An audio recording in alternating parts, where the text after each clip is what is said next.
E aí, povo de Deus, a paz do Senhor Jesus para todo mundo aí. Hoje nós vamos aí dar continuidade no livro de Marcos, capítulo 2. Marcos, capítulo 2. Jesus perdoa e cura. Chegando de novo em Cafarnaum, depois de alguns dias, o povo ficou sabendo que ele estava em casa. E foram tantos os que se aglomeraram ali que já não havia lugar nem a porta. E ele lhes pregava a palavra. Vieram trazer-lhe um paralítico, carregado por 4 homens, não conseguindo levá-lo até Jesus. Por causa da multidão, removeram parte da cobertura sobre o lugar onde estava Jesus, e por essa abertura no teto baixaram a maca na qual se achava deitado o paralítico, né? Observando a fé que eles demonstravam, declarou Jesus ao paralítico: Filho, estão perdoados de ti os teus pecados. Entretanto, alguns dos mestres da lei que por ali estavam sentados julgaram em seu íntimo, né? Como pode esse homem falar desse modo?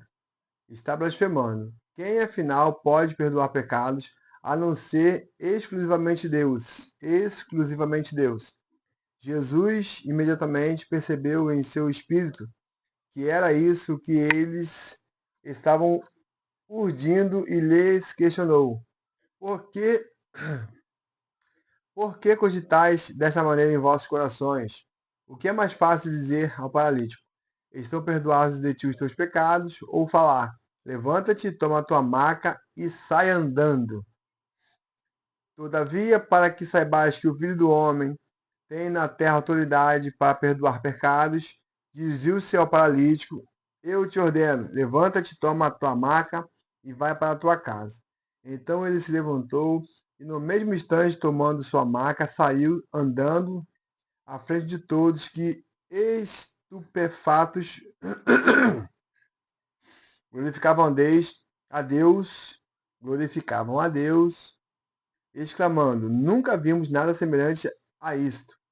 Jesus convoca Mateus. Uma vez mais, saiu Jesus e foi caminhar na praia, e toda a multidão vinha ao seu encontro, e ele os ensinava. Enquanto andava, viu a Levi, filho de Alfeu, sentado à mesa da coletoria, e o chamou: Segue-me. Ao que ele se levantou e o seguiu.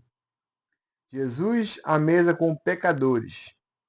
Aconteceu que, em casa de Levi, publicanos e pessoas de má fama, que eram numerosos e seguiam Jesus, estavam à mesa com ele e seus discípulos, enquanto os mestres da lei, que eram fariseus, o viram comendo com os publicanos e outras pessoas mal afamadas. Perguntaram aos discípulos de Jesus: Por que ele se alimenta na companhia de publicanos e pecadores? Ao ouvir tal juízo, Jesus lhes ponderou: Não são os que têm saúde que necessitam de médico, mas sim os enfermos. Eu não vim trazer, eu não vim para convocar justos, mas sim pecadores. Jesus explica o jejum. Os discípulos de João e os fariseus estavam jejuando. Algumas pessoas vieram ter com Jesus e inquiriram: por que os discípulos de João e os discípulos dos fariseus jejuam, mas os teus discípulos não jejuam?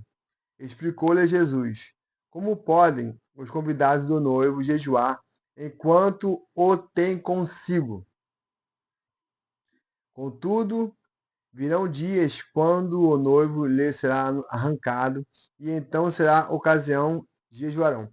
Ninguém costura remendo de pano novo em roupa velha, porquanto o remendo novo forçará o tecido velho e o rasgará ainda mais, aumentando a ruptura. Assim como não há pessoa que deposite vinho novo em recipiente de couro velho, caso o faça, o vinho arrebenta o recipiente e dessa forma, tanto o vinho novo quanto o recipiente se estragarão. Ao contrário, põe-se o vinho novo em um recipiente de couro novo. Jesus é o Senhor do sábado. E aconteceu que passava Jesus no dia de sábado pelas plantações de cereal, os seus discípulos, enquanto caminhavam, começaram a colher algumas espigas. Então os fariseus advertiram-no: Vê, por que teus discípulos fazem o que não é permitido aos sábados? Mas ele esclareceu: Nunca leste como agiu Davi e seus companheiros quando sofreram necessidade e tiveram fome? Na época do sumo sacerdote Abiatar, Davi encontrou na casa de Deus e se alimentou dos pães dedicados à oferta da presença, e somente aos sacerdotes era permitido comer, e os ofereceu também aos seus companheiros. E então concluiu: o sábado foi criado por causa do ser humano, e não o ser humano por causa do sábado. Assim sendo, o Filho do Homem é Senhor, inclusive do sábado. Marcos capítulo 3. Jesus cura as enfermidades. Em outra ocasião, Jesus entrou na sinagoga e encontrou ali um homem que tinha atrofiado uma das mãos. Alguns dos fariseus estavam procurando uma razão para acusar Jesus, por isso o observavam com toda a atenção a fim de constatar se ele iria curá-lo em pleno sábado. Então convidou Jesus ao homem da mão atrofiada: Levanta-te e vem aqui para o meio. Em seguida, Jesus indagou deles: O que nos é permitido fazer no sábado? O bem ou o mal? Salvar vidas ou matar as pessoas? No entanto, eles ficaram calados. Indagando, olhou para os que estavam ao seu redor e, profundamente entristecido com a dureza do coração deles, ordenou ao homem: Estende a tua mão. E ele a estendeu, e eis que sua mão fora restaurada. Diante disso, retiraram-se os fariseus e iniciaram, em acordo com os herodianos, uma conspiração contra Jesus e tramaram um meio de condená-lo à morte. Jesus cura multidões na praia. Jesus retirou-se com seus discípulos e foi na direção do mar. E uma numerosa multidão vindo da Galiléia o seguia.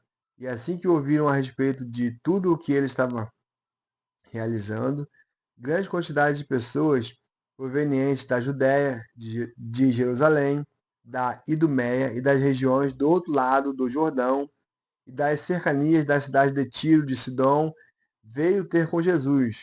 Então, por causa das multidões, ele pede aos discípulos que passem a manter um pequeno barco à sua disposição para evitar que a massa de pessoas o apertasse, tirando-lhe os movimentos.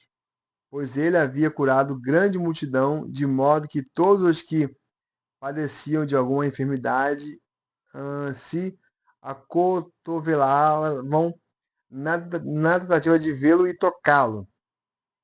E acontecia que todas as vezes que as pessoas com o espírito imundo ouviam, atiravam-se aos seus pés e berravam: Tu és o Filho de Deus. Cruz credo. Todavia, Jesus repreendia tais espíritos severamente, ordenando que não revelasse quem ele era. Pessoal, eu estou rindo aqui porque eu falei cruz credo. Isso é coisa do mundo, né, pessoal? Não sei porque eu falei isso, mas Jesus, essa é a palavra certa. Jesus convoca os 12. Jesus subiu ao monte e convocou para si aqueles a quem ele queria. E eles foram para junto dele. E escolheu 12 qualificando-os como apóstolos para que convivessem com ele e os pudessem enviar a proclamar. E tiveram autoridade para expulsar demônios. Ele constituiu ele constituiu, pois, os 12. Ponto. Simão, a quem atribuiu o nome de Pedro, Tiago, filho de Zebedeu, e João, seu irmão, os quais deu o nome de Boanerges, que quer dizer filhos do trovão. E depois André, Filipe, Bartolomeu, Mateus, Tomé, Tiago, filho de Alfeu, Tadeu, Simão, o Zelote, e Judas Iscariotes, o que o traía, o que iria trair Jesus, O pecado sem perdão. Foi então Jesus para casa, e uma vez mais, grande multidão se apinhou, de tal maneira que ele e os discípulos não conseguiam nem ao menos comer pão. Quando os familiares de Jesus tomaram conhecimento do que estava acontecendo, partiram para forçá-lo a voltar, pois comentavam: ele perdeu o juízo, ou seja, achavam que Jesus estava doido, né? A mãe dele, os irmãos, o pai, talvez. Mas os mestres da lei, que haviam descido de Jerusalém, exclamavam: ele está possuído por Beelzebul. E mais, ele, aliás, é pelo princípio dos demônios que ele expulsa os demônios. Foi então que Jesus os chamou mais para perto e lhes admoestou por parábolas: como é possível Satanás expulsar Satanás? Se no reino estiver dividido contra si mesmo, não poderá subsistir. Se uma casa se dividir contra si mesma, igualmente não conseguirá manter-se firme. Portanto, se Satanás se atira contra si próprio e se divide, não poderá subsistir, mas se destruirá. De fato, ninguém pôde entrar na casa do homem forte e procurar ali os seus bens sem que primeiro o amarre. Só depois conseguirá saquear a casa dele. Com toda certeza eu vos asseguro que todos os pecados e blasfêmias dos homens lhes serão perdoados.